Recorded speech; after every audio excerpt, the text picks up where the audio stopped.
everybody. Welcome to the NewWerx Film Challenge Holiday Edition. Now, we know we're a couple weeks out. Happy holidays. Happy holidays, Matt. With us is Matthew Yipchuk, head of our film department, and Alexandra Reed. Say hey, everybody.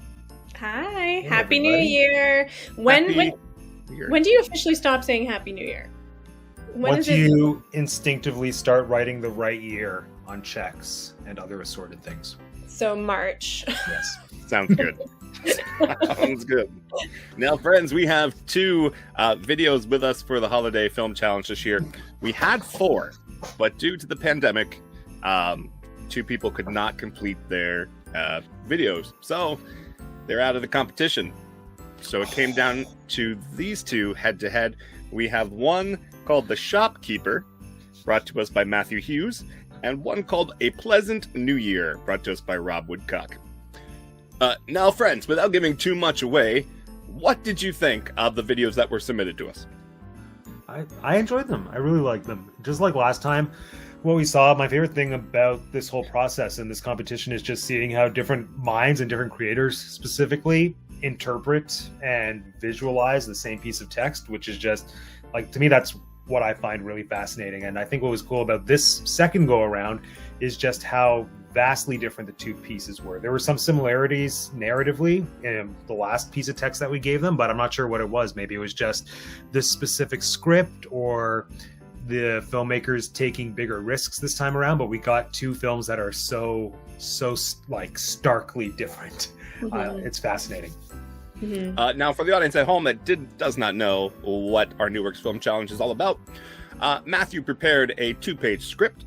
All competitors were given the exact same script. They had to use every bit of dialogue within the script. Other than that, they were free to use their creativity. They could choose the genre, the style of the movie, the locations, the music. Everything was up to their imagination. They could interpret the words any way they chose. The only stipulation was it had to be exactly as written on the page for dialogue, and something about it had to be related to the holidays. Alexandra, do you have a favorite of the 2 without giving away which one?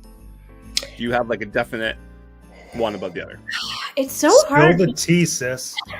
It's hard because they're 2, like as Matt said, they're 2 completely different films. So it's hard to pick, and their strengths are in different places as well, and there's so many things that I like about both that I know this is the diplomatic answer, but I honestly don't know. I guess we'll go by the scores to see which one I like better, right? Add them up and see. Numbers don't Absolutely. Now, Matthew, for our viewers at home, tell them how we will be scoring today. Oh, okay. So we are going to be scoring in 5 different categories. They are, pulling up my notes, performance, so the acting that we see from the actors, cinematography, the camera work and the prettiness, the editing, how the prettiness is cut together, the sound design, how it sounds, as well as the overall direction. And so the direction category is kind of all encompassing of how do we feel about how these specific creators brought life to the script? How did they visualize it? Yeah, how is the direction? And each of those categories, the 3 of us have a score out of 10. So at the end of it, each of us will have a personal score for each film out of 50. Then we're going to tally all those scores together, combine it with the applicable bonus points from the social media voting that came in via engagement on both Instagram and Facebook. And then again, the numbers don't lie unless it's a poll in the States during certain years that we don't talk about. But because the numbers don't lie... We have pre-recorded this. We're not with you live at the moment because things are a little busy in the world of, in the world of pandemic. But we all wanted to get together, so we are going to know who the winner is before you do tonight. However, at this very moment, while we're recording this, we have no idea. Matthew said that there has been social media engagement. Last week, we did ask you to go to our social media accounts at NewWerx Productions and visit the films and choose which film you thought was the best. Those that liked or commented on a video, each like, each comment was a point. The person who got the most points out of our social media ended up getting the bonus points. And how much are our bonus points worth, Matt? 3 extra points. So each of us on screen will give each movie a tally score out of 50, right? 50? 1, 2, 3, 4, 5. Yep. And in the event of a tie, Matthew? There's not going to be a tie. All right. You heard it from Matt's mouth. I'm not going to edit that out. There's not going to be a tie. If there's a tie, I'm further going ado- back and I'm changing one of my scores. All right. If that is the case, I feel like that's unfair. But let's begin with an intro to the show.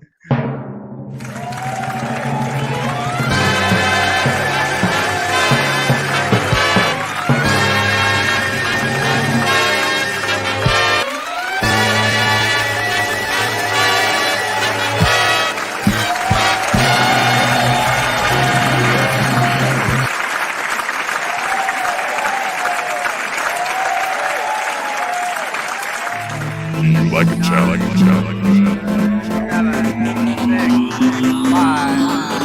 Player one. Challenge accepted. It's a night of games and fun. Play with your friends, the family, your coworkers. Challenge your own ego. Immersive games of skill, themed trivia, music, and more. With a live, interactive host guiding you through. Packed into 90 minutes of laughs and fun, no game is ever the same. Do you accept the challenge? Challenge accepted. It's a virtual game night, and we have 2 versions. Join us for Challenge Accepted, the family-friendly version for all ages, with 1 to 6 players per team, or join us for the adult version where the questions are a bit more risque. Either way, visit our website at NewWerxProductions.com and book yourself, your friends, your coworkers, your family in for a game.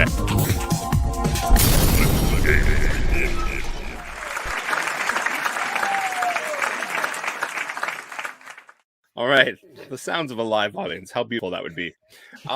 If you are watching this with us right now, please feel free to leave in the comments the video that you think should win, or were we wrong in our choices and in our scores? What would you have scored these videos? Let us know in the comments below.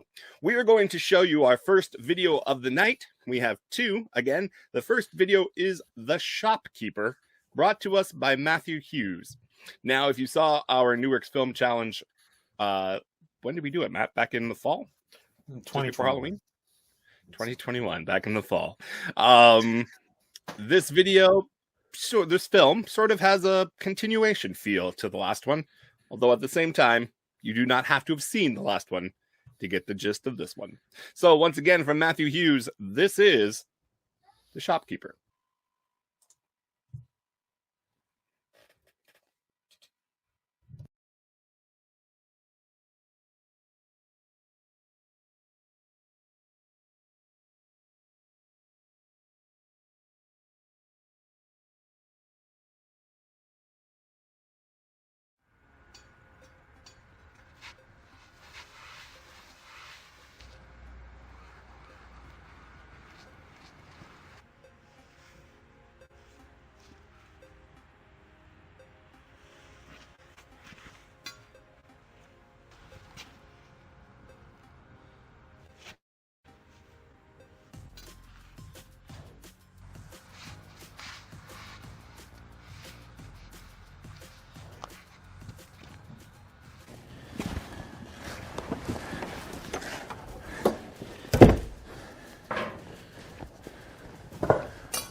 I haven't seen you in years.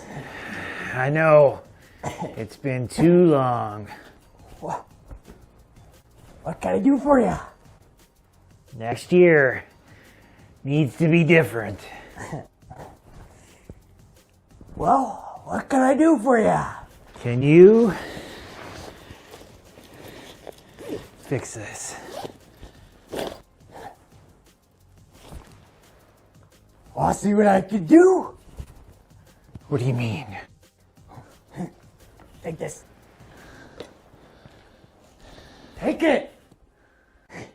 Thanks.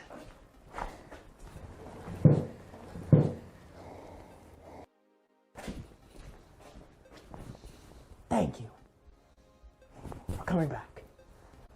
I won't wait so long next time. Happy New Year! Happy New Year.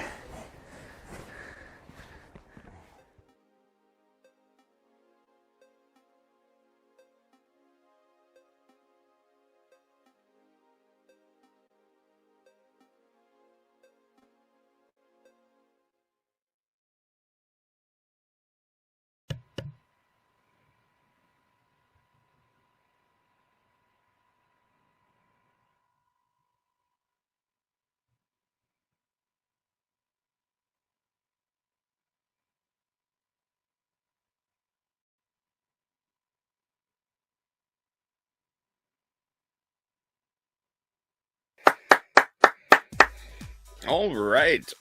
That, ladies and gentlemen, was The Shopkeeper, brought to us by Matthew Hughes and team. Another rule for our game, for our film, not a game, but another rule for our challenge was the fact that the videos could be at any length between 1 to 15 minutes in length. So that came in around 2:30, I think, 2:35. Let's get to the points. Matt, lead the way. What do we want to start with? Let's do performance. Okay. Here we go. So performance, I give them a 7 out of 10. Just I think the two actors, they're so expressive. They have really big personalities, and I do think they're a lot of fun to watch. Like this piece, it's interesting to me comparing this to the last piece that Matthew did, thinking back to it. Yeah, because the last one, there was a more subtle nature to the performances, and this one he went full out, like it's almost stylized, which I really enjoyed. Like I liked that they committed to the choices that they made with their characters, and these are the types of characters and the types of performances that could very easily walk the line towards being like a not great performance, but I think it was stylized to a point that worked for me personally. Like that was cool within the world of the film. My issue with the performance, or maybe issue is the wrong word, but like the feedback that I would give is that I felt like they were both pretty one note. Like there was a lot of similarity in the cadence and in the way that they were delivering their lines. And it's not even just in how they were speaking, it was the intention behind them. I felt like it was just a lot of repetition. So I didn't see much of a character arc from either of them in terms of performance. I didn't really get what the relationship was between the two of them. So in that way, it felt very kind of one note, but it was a note that I thought was played nicely. Alexandra, what did you think? Fairly similar things to what Matt said. I loved the physicality of the two actors. They both just suited the part of, the shopkeeper and the other character as well. They were both well casted. But it's similar to what Matt said. With the performances being one note, they were definitely, up here the whole time, whereas I would have liked to have seen the peaks and valleys in that short amount of time. Right, I agree with both of you. Did you give your score for that, Alex? Oh no, I didn't. 6.5. Cool. 6.5. Nice. Mine's a little lower. I have to agree. I have to admit, I gave a 5. Are you being the Simon for this challenge, Lee? I might be the Simon of this challenge. Does anyone even know what that reference is anymore? Have we aged ourselves out of existence with Simon Powell? Don't Cowell? say that. Cowell. Powell. Cowell. Let's move on. Oh, nobody knows who either of those people are. So I did give them a 5. Sorry. A 5? Okay. It's a 5. I felt performance-wise, they both gave off an Igor type of persona for my liking. And I just wish they'd had chosen to be normal people, and it would have been a bit more creepier, I think, for the atmosphere Matt was going for. I did, however, enjoy the physical intentions. I enjoyed the creepiness a little bit. They could have, like I said, brought it back down to a normal human tone and just added a little bit of that Igor creepiness for my liking. But a 5, guys. I'm sorry. Matt, what about the cinematography, however? Okay. Oh, cinematography, I gave it 9. Like, I just thought it was visually stunning from start to finish. I'm looking at my notes, sorry. Yeah, I thought it was really beautiful. Like, one thing that stood out to me right off the top was the really clever and kind of subtle use of color, just having the balance between the green tones when we're in the exterior and then the red tones once we move inside. That was just a nice subtle nod to the holiday theming of it, which was great. Once we actually moved into the physical space, I'm not sure if this is what was done, but it almost looked like they had a fog machine going, which I know is kind of like the trick that cinematographers use when they're working with video as a means of softening the image to give it a bit more of a filmic look. And I don't know if that's what was done, but it kind of looked like that's what was done. And I lost a little bit of the crispness and the vibrancy that we had when we were outside of the cabin. And that was really my only thing. Like, it worked in terms of atmosphere, but I felt like it dulled things down a little bit. And it was such a great space, and it was lit so beautifully that there was just that little bit of detail that I wanted to have. And whether it was fog or something else, I'm not sure. But yeah, I was just missing a little bit of crispness. But overall, I thought it was beautiful to look at. So 9 from Matt. Alex, what about yourself? I love the lighting design. I loved those first few shots where the character is outside the shed. Just the use of the lighting and the shadows against the green, the lit, the brick against the shed. I thought those first few shots were gorgeous. And then leading in, the use of more of the red inside the shed, I loved it. I gave it a 9. Ooh, I gave it a 7.5. I'm a little harder on you guys than I think these other two are.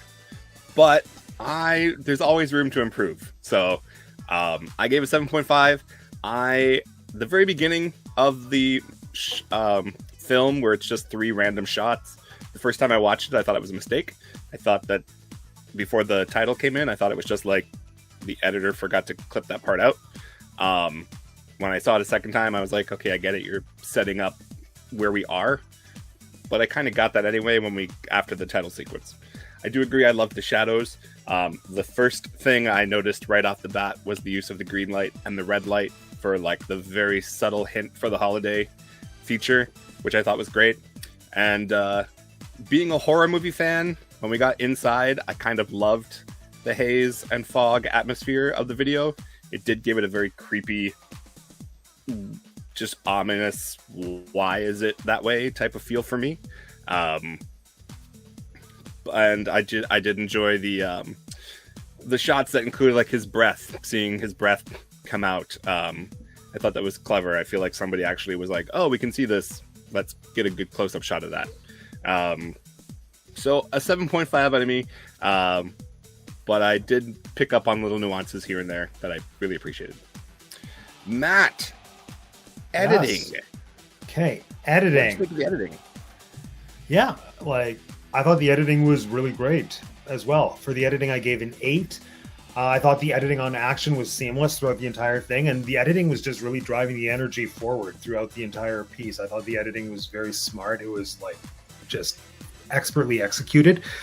The one thing that I would say, since I think the editing is in a really good place, is that I would be interested just to see a bit more experimentation with it, because it was very, like, I don't want to say that the editing was safe, because it wasn't. It was clean and it was great, but it was a lot of like cutting to the person who was talking anytime that they had a line, and I really feel like it would have been interesting to see more reactionary shots, like not throughout the entire thing, but picking and choosing the moments and not necessarily cut to the thing that is the obvious action, because I think there's a lot of power with editing in sort of forcing the viewer's attention towards things that they wouldn't normally be paying attention to. But that's just like such a minute thing, because I do think the editing was quite great. So that's an 8 from Matt. Alex and the puppy. Bro, how'd you like the film? How'd you like it? Good girl. Yeah. What'd you think? So I also gave the editing an 8. I included the cutaways at the beginning and under editing, but I really enjoyed those cutaways. I think there was a great kind of ominous feeling establishment shot. Kind of like, ooh, where are we? What's going on? What's happening? So I really enjoyed that. And I think I said this the last time. I like to watch the film just not kind of paying attention to the categories the first time, just to sit, watch, enjoy it, and then I'll go through a second time and kind of looking at these categories. And so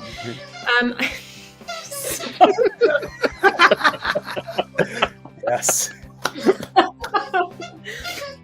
So what I think of as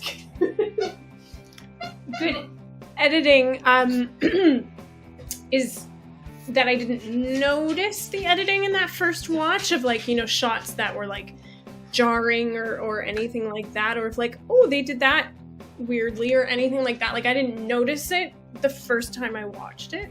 And so that to me is kind of you know, when there aren't any awkward cuts or anything like that, that's so I thought it was really great editing, so I gave it an 8.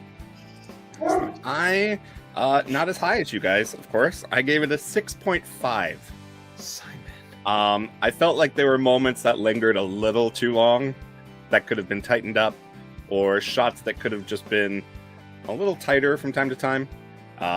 Especially being a fan of horror movies, there was just a lot of empty space that looked like it could have been filled better, or just taken out completely and moved the film along a little bit more. And that empty space could have been used in other places. Also, I wasn't, this might go back to cinematography, but when he took the samurai sword out for the first time, I had no idea what it was until like 4 shots later, when he handed over the sword and was like, take this. And I'm like, what is it? And then 35 seconds later, he's pulling the sword apart. So just things like that I wish had been a little bit crisper and cleaner for my liking. Sound design. Alexandra, start with sound design this time. Yeah, so I noticed a very kind of stark difference between like the external shots versus the shots that were inside. I don't know if it was maybe like the mic that was being used was hotter when you were indoors, but when you can kind of hear every movement of like the rustling of the actor's like coat and things like that, it was really kind of easily picked up when they were inside, I noticed. And things like, you know, getting nitpicky when one actor was doing their dialogue, I could hear some like coughing in the background. So things like that. If, yeah, I think when you're using, I don't know what kind of mic was being used to pick up that sound, but when it's that sensitive, you do kind of pick up everything. So for that, I did give it a 7 out of 10 for that. But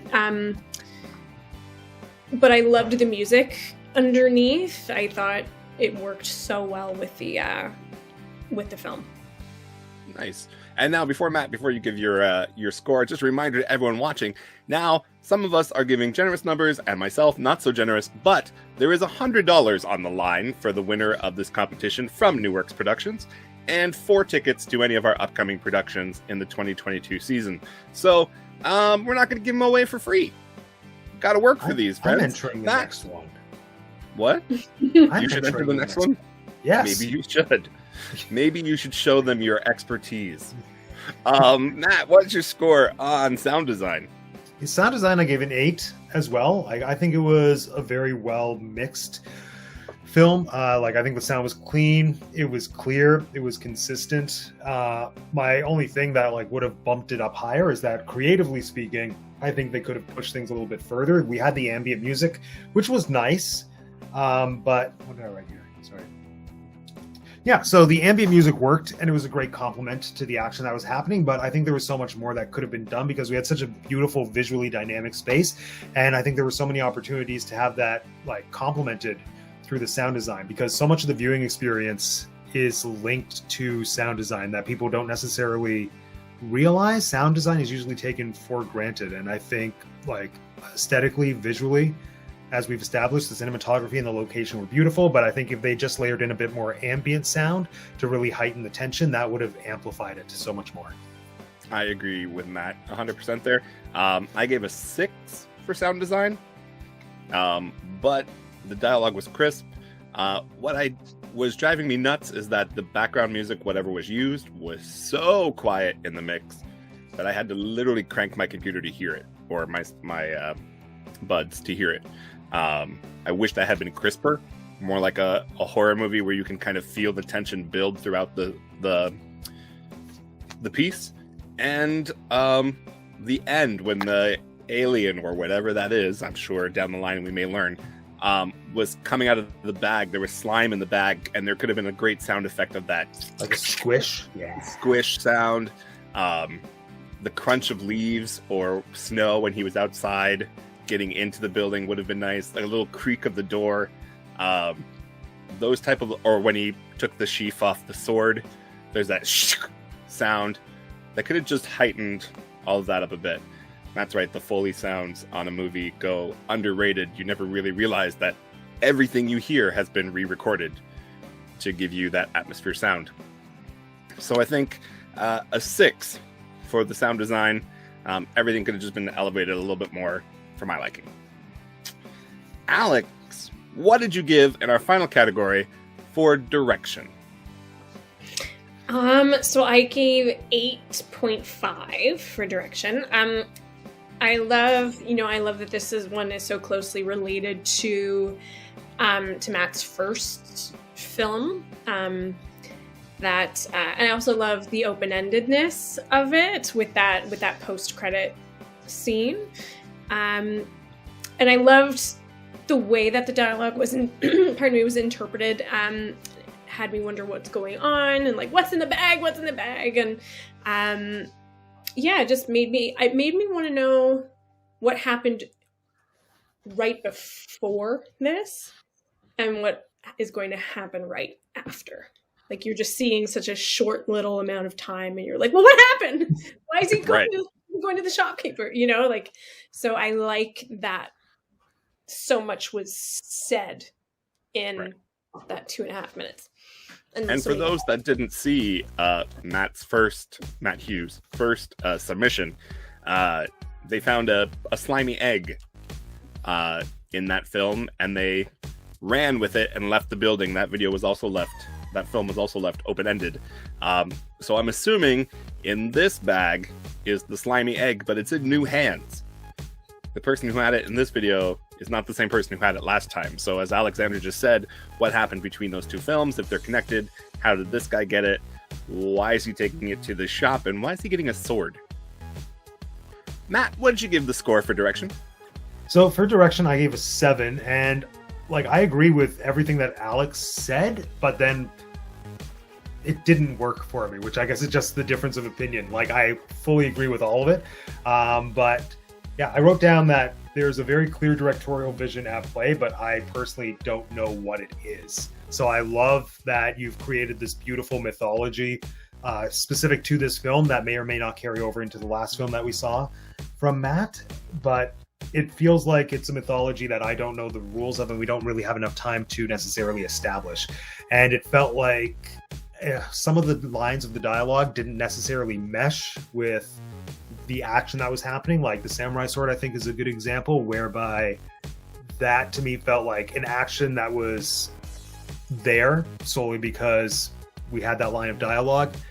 Something had to accompany it, but then the sword was kind of like a red herring, but we didn't have enough time to really play into the payoff of having a red herring because it was just there. So yeah, I think when you're doing a short film, and specifically with this, I do in some ways like that we do have the connection to Matt's previous film, but then the other part of me is just thinking short films should be self-contained, where you can understand what's happening clearly from beginning to end. And just the beauty of a short is that simplicity is really your friend. And this to me, I don't know, like I said, I like that the world building is very evident because it's a very well thought out reality that we're seeing, but I don't think there's enough time to explore it to its full potential. So it's almost like I see this and then see a lot of potential for a really exciting web series potentially that's linking all of this together, or building blocks towards a film, but as a specific standalone short. That's just where I'm a little on the fence. So yeah, 7, because I love what I saw, but I wanted more, I suppose. I don't know how to articulate it. I'm with I've you there, said what I Matt. said. I gave it 7 as well. I did give it a 7. I did appreciate the continuity of part 1 and 2, but if I was coming into this not knowing there was a part 1, I would have no idea what was happening. And why there's this thing crawling out of a bag, how to get there, where to come from. Again, going back to why is there a samurai sword in this? What's going on? So if it was just looking at it as a holiday short film, didn't know there was a part 1, if they're connected, which I'm assuming they are, but as we know, one should never assume. I was kind of left going, well, I kind of want more. I kind of want to know what's happening. And also, I'm not sure if I'm invested enough about it. Now, all of that could have been tightened with the acting and their intentions, how things were delivered. Again, the editing, the sound effects, all of that would have enhanced my understanding of what was going on. But all that said, I did appreciate, again, going back to the subtle nod to the holidays with the red and green. I appreciated the atmosphere that the film was set in. I appreciated the creepiness of it overall. And I thought it was kind of ballsy to do a part 2 as well. So I was like, all right, I'll go along for the ride, knowing that there's a part 1. But if I had just come in this blindly, I would have been left going, what is happening? So Matt is going to tell, our Matt is going to tally up all of our scores. And in a moment, we'll let you know what Matt Hughes received or his score. But in the You like a challenge?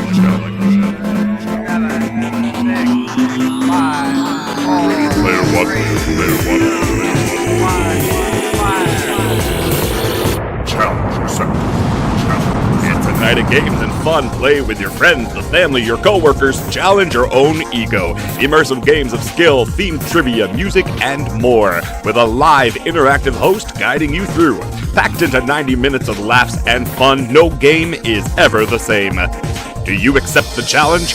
Challenge accepted. It's a virtual game night, and we have 2 versions. Join us for Challenge Accepted, the family-friendly version for all ages, with 1 to 6 players per team, or join us for the adult version where the questions are a bit more risque. Either way, visit our website at NewWerxProductions.com and book yourself, your friends, your co-workers, your family in for a game.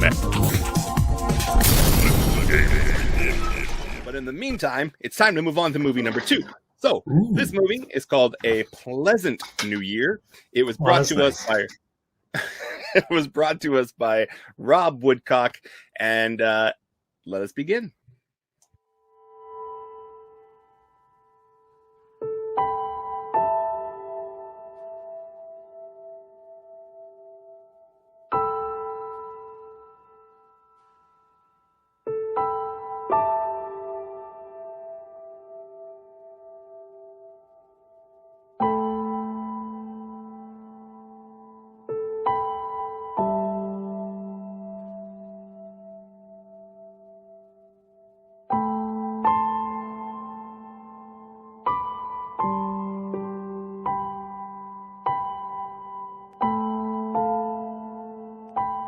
I haven't seen you in years. No. It's been too long. What can I do for you? Next year needs to be different.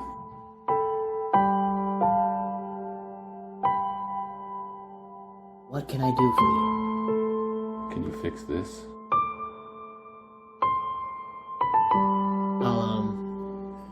I'll see what I can do.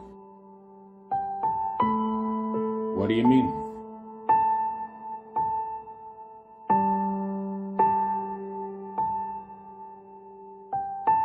Take this. Take it.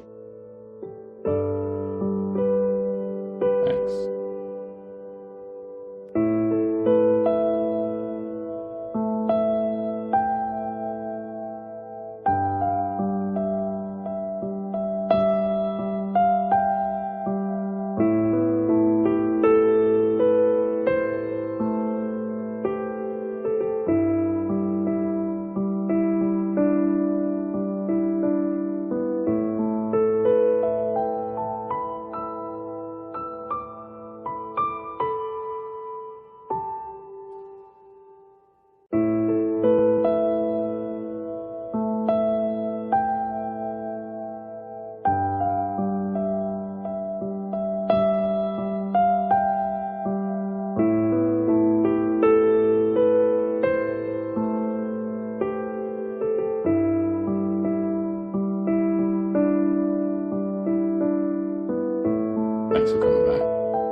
wait so long next time. Happy New Year. Happy New Year.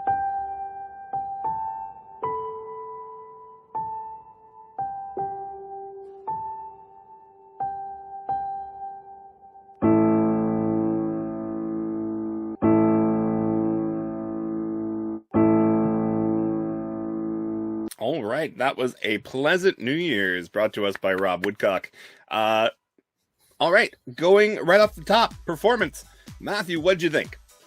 Oh my gosh, I love the performances. I gave them a 9. I loved the performances so much. And then kind of, I think almost counter to what we saw with Matt's film. Like Matt's first film that we saw was very subtle, and then the one this time around was more stylized, whereas Rob's first film was more stylized. And then this time, the same two actors tapped into a lot of really beautiful nuance, a lot of really beautiful subtlety. There was this unspoken relationship between the two of them that I thought was brilliant. They have incredible chemistry together. And like one specific thing that came to mind that really stood out to me was just the repeat of the line, what can I do for you? Or something to that effect. Because I remember when writing it thinking, I want to write something that's going to be really awkward and I want to see how people are going to get around it. So I wrote the exact same line twice just to see what would happen. And then it played off so naturally and so beautiful in this. Just the first time asking, what can I do for you? Then the second time, the emphasis just had this beautiful implication of like, I am helpless and I can't help you. And just the way that was communicated, like it's acting 101. It was great. So 9 from Matt. There's literally an acting, I can't remember at the moment which teacher it is, Meisner, maybe, where you're just repeating what somebody says in a different way, which is a way of listening to make sure that you're listening to the other performer. And so I appreciated that you put that in the script, that how do you interpret 2 lines of the same back to back? How does the other actor deliver it back to the first performance? So I did go into that thought. I gave them a 5.5 for acting. Sorry, boys. You did do a great, gentlemen. You did do a great job. But for me, it was a little on the one note for a very long time. That I just kind of wish there was a little more, just a touch more. And I'm not asking for like Virginia Woolf here or anything, but just a little bit more on the back and forth response. A touch. But a 5.5 at each other about their imaginary son. Yes. Yeah, that maybe Rob's character just had a full-on drunk nightmare at the kitchen table, and it just went to hell. For I did appreciate that they took this story and gave it a helping those in need feel. I thought that was great. A great message for the holidays as well. Great message for every day, really. But that wasn't in the script, and I love whoever's idea that was to take it and give it that tone. I appreciate that greatly. Alex, what'd you give? I'm kind of in between the two of you because I, like Matt, I loved seeing the same 2 actors who were in the same film together the last time doing this script and this interpretation of the script. It was so nice seeing something completely different from both of them. It was really great. So I loved to be able to see more of what the 2 of them are capable of. But I do agree that it was a bit kind of, is the same with the last one, kind of one level the whole time. So considering both of those things, I gave it a 7.5. Nice. Now moving on to cinematography, Alex, what did you think of the cinematography for this film? There were a few kind of angles that I would have done a bit differently, kind of the over-the-shoulder shots where both actors kind of were heavy on one side. But there was one shot that I really, really loved, and that was when Rob was, sitting against the fence, and he was like in the one corner, and you see the road around him, and it felt very isolating, and how he's alone in this huge world, and he's just easily missed in the corner, like you might not even see him right away. So that blended into the fence, really. Exactly, yeah. So I loved that. That stuck out to me right away. So I really loved that shot. Yeah, and I loved the scenes of him walking right behind all the time. Like I loved those angles as well. So I gave this an 8. Nice. Matt, what about yourself? What'd you give for cinematography? Cool. Yeah, so I gave cinematography a 7.5. Like, I really loved the visual composition. What I appreciated about this one was that there was a lot of visual storytelling that was at play, which is one of my favorite things when looking at any film, short, long, whatever. Yeah, like I specifically remember one of the shots that I personally really like is one of the early ones. It is one of those over-the-shoulder shots, and I just kind of like how it's visually composed so that you have the one person kind of in the foreground, but then the way that the street was framed, it's just like this beautiful leading line right in the middle, and then they did a lot of beautiful stuff with like foreground, midground blocking between the two of them, which I thought was great. Yeah, and I just wrote down that there were a lot of shots that you could just pause and take a screen cap of, and then just based on the visual composition, there is a story that's present.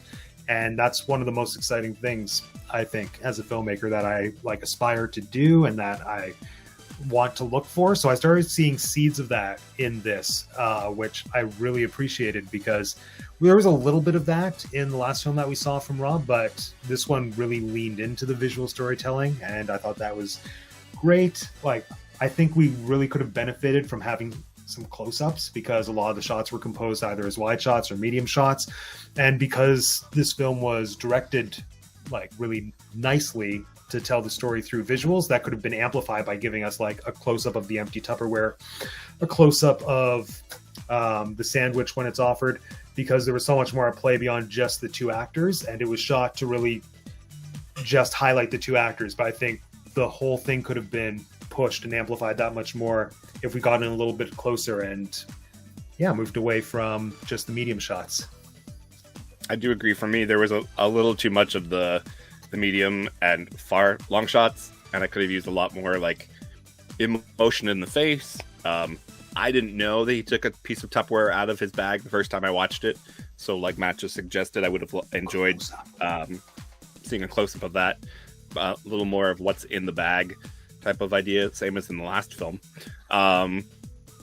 There were a couple long shots that felt a little off kilter for my liking, where I was like, why do I feel uncomfortable watching this in a moment when I don't think I should feel uncomfortable watching this? Like the fact that it was about someone in need, that's uncomfortable enough, but visually I kind of felt like I was doing this a couple times. But there were, like Alexandra said as well, a moment where Rob is sitting against the fence and he kind of just blends into the background on a gray day, that I really loved that. I loved the shot of the gentleman looking down towards Rob and them going up to the door. Shots like that I highly enjoyed. So my score for cinematography is a 6.5. Now, what about the editing, Alexandra? What did you think about the editing for this film? So cutting between the different shots, they were done as fades. I think fades or like wipes. And I did find that a bit jarring when like if all the cuts are like that, that's when you kind of start to notice it.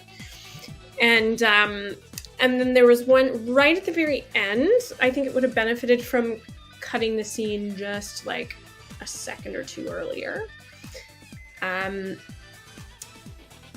Yeah, just because it looked like kind of the actors were getting out of it a bit just as the ending credit was starting. So I think just tightening it up just like a second or two would have made it a lot more of a crisp ending. So I did give that a 6.5. Excellent. Matt, what about yourself? Cool. So yeah, editing I gave pretty well same as Alexandra in terms of feedback. For my score, I gave a 7. The transitions, I mean, on the one hand, I do fully agree that there was a little bit of a distraction factor by having sort of a fade cut as opposed to just a hard cut. But then I remember one of my big notes for Rob's last film was that there were too many sort of fade to blacks and then fade out.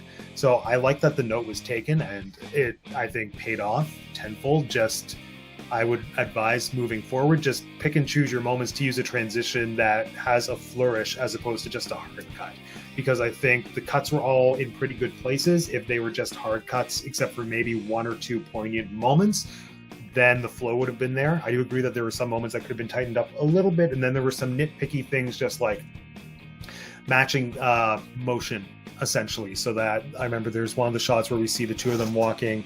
I think it's a forward-facing shot. They're walking towards the camera. Then we cut to the reverse, and we see their backs, and like the left foot was stepping in the one shot. Then when we transitioned to the next shot, it was the right foot that was landing. So just very little nitpicky, subtle things like that to be aware of, because it's not something that people are going to necessarily notice, but it does just help with the flow. So yeah, that continuity does help a great deal. I agree with both of you. I gave it a... Did I give my score for this already? No. A 6.6. I gave this a 6. But some of the edits were just a little slow on the uptake. I thought that could have been just tightened up a tiny bit.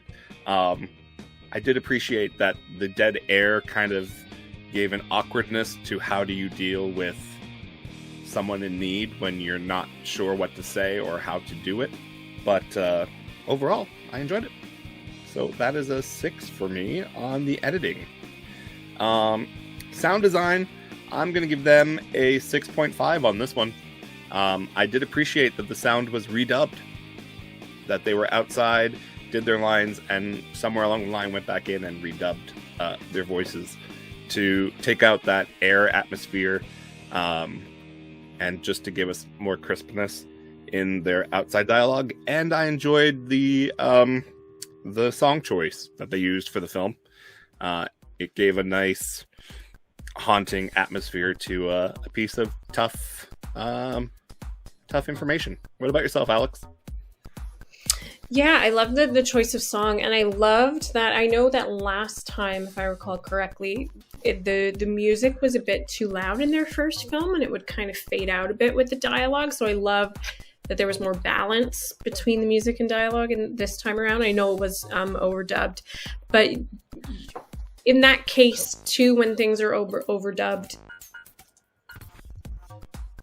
you have to take extra caution to make sure it matches up with the lips perfectly. Because there were just a few times where it was like, ooh, it didn't quite. And then kind of going with the last film, what you said, Lee, is having some kind of sound effects dubbed in, because it was the original sound was completely taken away, replaced with music, and then the dub over top. But so there were a few times, especially when it's such a kind of a more bare bones music in the background, to have a little something sound effects wise would have just enhanced it so much more. So I gave it a 7. Excellent. And Matt, what about yourself? I gave it an 8, and it's pretty well the exact same thing that I said for the previous film, for Matt's film. I felt like the sound production was clean and it was crisp, and I also enjoyed the little nod to Sergio Leone and the good, the bad, and the ugly with overdubbing. I thought that was cool, and I actually didn't even notice it my first viewing. I don't know why. Maybe I was just so captured by the story, but yeah, I think that's just the hallmark. Like, that's the key of something working, is when you don't necessarily notice it and you're just able to watch for the story. And it was actually on my probably second or third viewing that I started to think, oh, wait a second, is it? And it was. And I think the sound was mixed really cleverly. And yes, just to echo what's already been said, I think it just would have benefited if we pushed it one step further and then layered more ambient sounds into the sound design. This is our final category, everybody. We are on to direction. After we do this one, someone's going to walk away $100 richer and 4 tickets to a NewWerx show, which values up to $260 for our first place winner. Who is it going to be? All right, let's start with Alex. What did you give for direction? Yeah, I loved this interpretation of the dialogue. I loved how in this one there was so much said around it, around the dialogue. And then this goes kind of hand in hand with performance as well. So the way that the actors interpreted it and just the choices that were made and how you knew exactly what was going on and the kind of what was going. You may not know the exact relationship between the two characters, but you understand how the two feel about each other and what's going on. And so and those cuts that there was no dialogue at all. I thought the interpretation was great and how they chose to show it. I loved it. I gave it an 8.5. Ooh. And Matt, what about yourself? What did you give for direction, sir? Yeah, pretty well echoing all the same things that Alex said. Like, I gave it 9, and I think everything that I've loved, I've already kind of touched on, especially when I was talking about the performances. I think the script was really beautifully realized, and my favorite thing is just how visually driven the storytelling was. Like, we had very specific visual signifiers through the sandwich and through the empty Tupperware that, granted, like, through close-ups would have been a little bit stronger, but just the fact that they were there, going back to the whole mentality of when you're making a film, you want to lean into the visuals as a storytelling tool, and this one absolutely did, and in very subtle ways too. It took me 2 or 3 rewatches to just really tap into and realize how strongly visually driven this entire film is. Like Matt said, on stage and in film, the key is to show, don't tell. It is a visual medium, both of them really. If you can, show it, don't tell it. And I appreciated that they did that in this movie. I remember.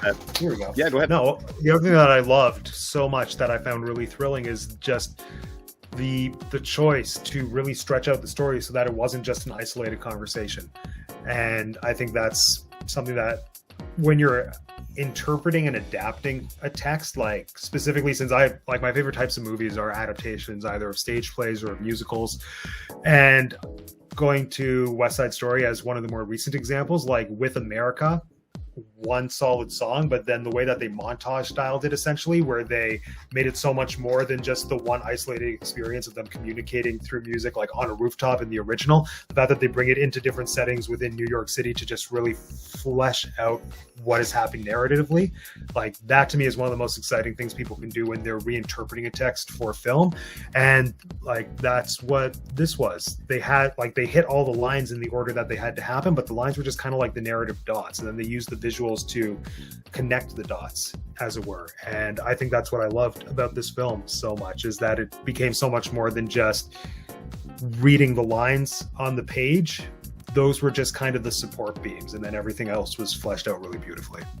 I agree. I totally appreciated that they spread out the scenes in 3 locations or at 3 different times in the story. Again, it was just 2 pages of dialogue, maybe like 15 lines tops. And the first page was just the title page, just 1 page of written things to say. So the fact that directing wise, they chose to divide up the scene in a variety of ways, I greatly appreciate it. I gave it a 6.5 for directing. That's only because, going back to what we said earlier, just other tightening up little sequences, choosing to make close-ups or choosing to show props a bit closer, choosing to add that extra sound effect here and there would have brought up my score a bit more. But overall, for the entire film, I do appreciate that they took it and went, let's make this about a complex, hot topic of today that we help people in need, especially during the holidays. Again, it was a holiday challenge. They don't mention much about the holidays in it, however, except for the Happy New Year line at the end.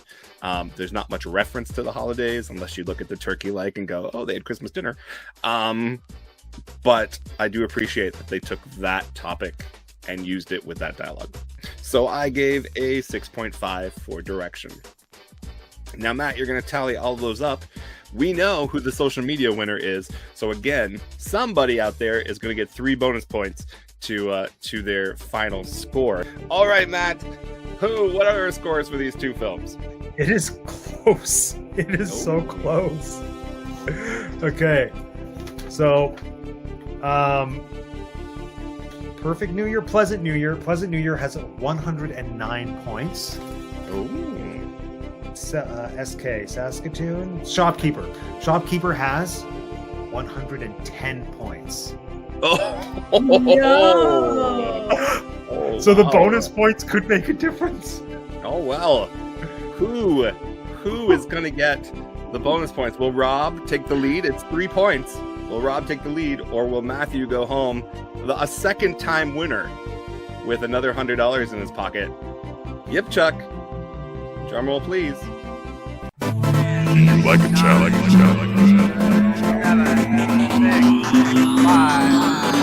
Player one. Challenge accepted. It's a night of games and fun. Play with your friends, the family, your co-workers. Challenge your own ego. Immersive games of skill, themed trivia, music, and more. With a live, interactive host guiding you through. Packed into 90 minutes of laughs and fun, no game is ever the same. Do you accept the challenge? Challenge accepted. It's a virtual game night, and we have 2 versions. Join us for Challenge Accepted, the family-friendly version for all ages, with 1 to 6 players per team, or join us for the adult version where the questions are a bit more risque. Either way, visit our website at NewWerxProductions.com and book yourself, your friends, your co-workers, your family in for a game.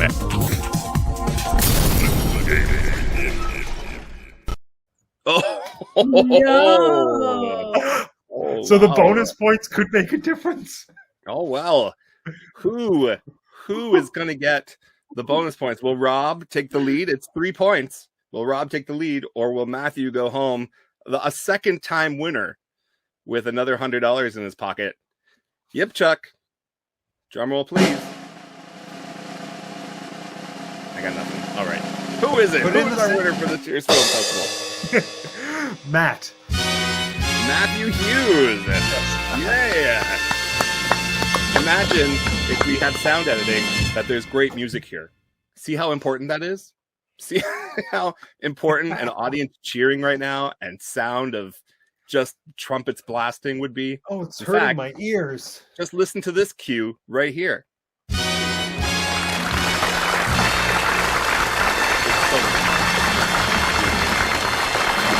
All right. Matthew Hughes, congratulations on winning the Holiday Edition NewWerx Film Challenge. Thank you to our team here on screen, Alexandra Reed, Matthew Yipchuk, for doing another NewWerx Film Challenge for us. I imagine we'll have another one pop up later this spring. Tell your friends about it. Tell them to follow us here at NewWerx. We have a lot of stuff coming up this summer. Ideally, that we'll talk about later down the line. Follow us on social media at NewWerx Productions. Visit our website. Join and subscribe of our e-club to get discounts on tickets and be ahead of the know. Ahead of the know? That makes no sense. Be in the know for what's coming up down the pike. Get advanced ability to purchase tickets and discounts and all that jazz. NewWerxProductions.com. And Matthew, if you could give future filmmakers a piece of advice, what would it be? Ooh, I would say watch movies. Yeah, watch movies. See what you like, see what you think works, see what you don't think works. Use that as a stepping stone towards finding your own voice as a filmmaker. And then take a look at things such as the NewWerx Film Challenge. Because I do think, well, not to toot my own horn, but I think the two of you plus Nicole from our last challenge, there's some really solid feedback that comes out of just watching different films made under the same restrictions and seeing what works, what doesn't work. And my favorite thing about revisiting this challenge with the same filmmakers carrying over is just seeing the benefits from having the notes implemented. I think both teams they've done incredible work both times around, and I'm excited to see more from them. And Alex, what would you give? What advice would you give for a filmmaker or an actor in a film that they can take for our next challenge? Ooh, kind of very similar to what Matt said of watching films, seeing what you would do differently, and even watching your own. Taking these films, watching them, see if you can kind of see the things that we talked about as well. and seeing how, if you were to make the exact same film again with the same script, how you would do it differently. I agree. And one of my favorite TV shows is The Comeback with Lisa Kudrow. In it, she has like one line that she's repeating all night long in various intentions. I don't want to see that. I do not want to see that. And I think, although that's a very funny scene, it also carries a huge bit of weight. As an actor, don't just read the lines once and twice and say, I've got this. Go in and read them multiple times and give them different intentions. How else can you interpret this line? How else can it be said? What else can it mean? And then deliver a few takes, if you have time, of those lines, and let somebody choose the best one. Because what you think is the best one on the editing floor might be something else that you've done in the past, but the editor goes, that one's the better one, or your director goes, that's the better one, use that take. So give options. And as we said also back here, ebbs and flows. Like, give us a story in the 2.5 minutes that you've presented to us. Take us to another level and make us want more in the end. Congratulations, everyone, on the NewWerx Film Challenge. Thank you to everyone that submitted. To those that couldn't finish their project, we hope that you'll join us on the next film challenge, because we missed you this time around. There will be more money up for stake the next time we do this, and hopefully the financials will just get bigger and bigger as the festival goes along, until we can do a full-scale film festival in a theater with a projector. That is our goal at the end of all of this, to do a full-on film festival for Southern Ontario and Niagara Falls. So get in on the ground floor, plant the seed, and get your rehearsal in before the big day when we do this on a big screen in a big way. Thank you, everyone, for being a part of NewWerx. We can't wait to spend more time with you. We'll have some game nights coming up, some murder mysteries, hopefully along the way, and some few more surprises as the year progresses. Have a happy 2022. Stay healthy. Get vaccinated if you can. And we love you guys. We'll see you soon. We're out.